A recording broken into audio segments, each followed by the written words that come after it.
Um, I don't understand the book of Exodus 11, verse 2. Okay, because why do the Israelites have to borrow jewels? Jewels of silver and of gold from their neighbors. I need more understanding on this. Well, you discovered that these were the instructions that they received while they were about to leave Egypt.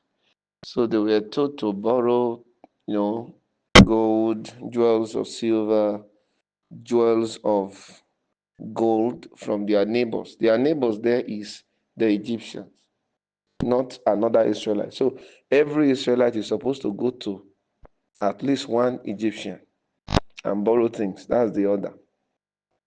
Are you there? So neighbor there is not the person beside you. So to the Israelites, their neighbor at that time are the Egyptians, not another Israelite.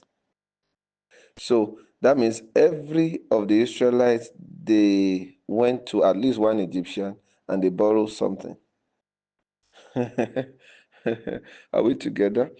And then that's a picture of some kind of relationship. That means although they were slaves, but they had relationships with the Egyptians. You see, some of us, the picture we have, are you there? Is not really very correct, especially when we hear things like, oh, the Israelites went into slavery in Egypt. The picture is usually not correct because you may think that it was only the Israelites that were just the Israelites were the slaves at that time. So all other Egyptians were enjoying. So they were only using the Israelites as their slaves. No, that's not true. Now, the Israelites working as slaves there can simply mean that although they were allowed, either a space, they were given a space in Egypt, but they were restricted. For example, they may have a job, but there is a limit to the promotion they can have. Are you there? They can say, okay, if you're an Israelite, there's okay, you cannot get to this height in this company. You can be promoted, but not to you can't be the head of a company in Egypt if you are an Israelite. Those kind of restrictions. Are you there? For example, if you are an Israelite, well, you can be a politician, but don't contest for governorship or presidency. You may be anything, but not don't come as a governor or as a president. You may be anything. So the Israelites that does not necessarily mean that they were all poor, only that they were restricted. So that bandage is the restriction that was brought upon them. Because from this statement now, we can draw that conclusion. A slave cannot go to just anybody and say, borrow me, and they will borrow. They won't borrow you. Are you there? So it will mean that the bandage is really in the restrictions that the government placed on them. So they could still do the things that the Egyptians, the things they do, they could still do it. They could still apply for jobs and get the jobs. But only that the Egyptians, they have more advantage. And if an Egyptian and an Israelite writes application, the Egyptian is likely to get the job first, even before the Israelite, because they will first consider the Egyptians.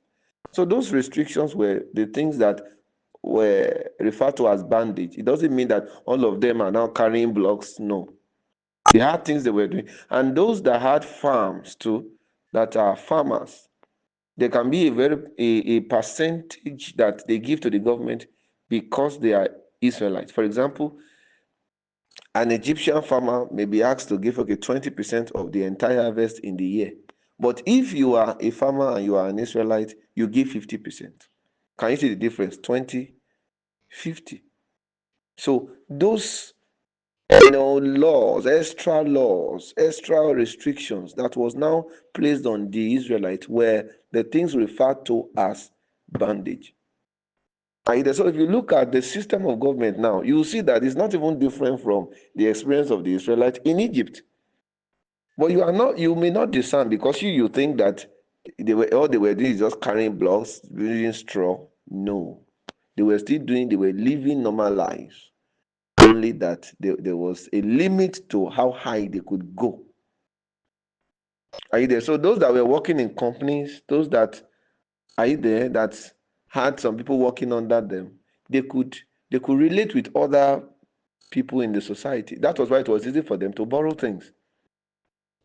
Are you there? So a farmer can borrow something, oh, borrow me some things. And people gave them because of their status. Because they were not just ordinary slaves. There were things they were doing. Although there were some that were subjected to hard labors, but not all of them.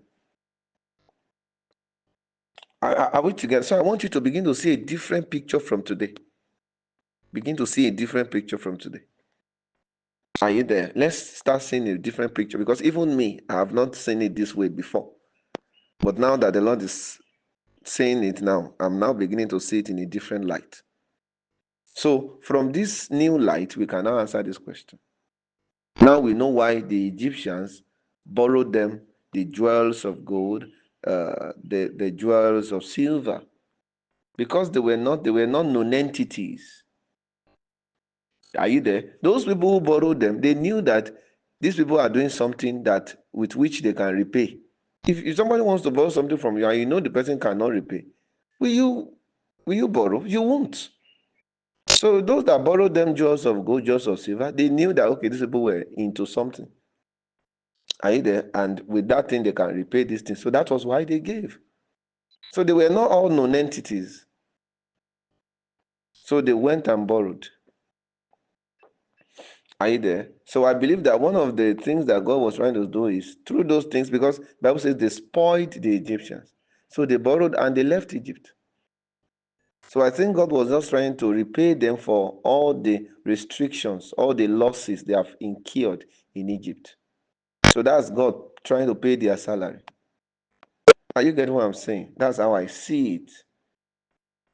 Are you there? So that thing they borrowed was God's way of repaying them for all their losses and for all the restrictions, all the ban that the government has brought upon them in time past. Are we together? God bless you.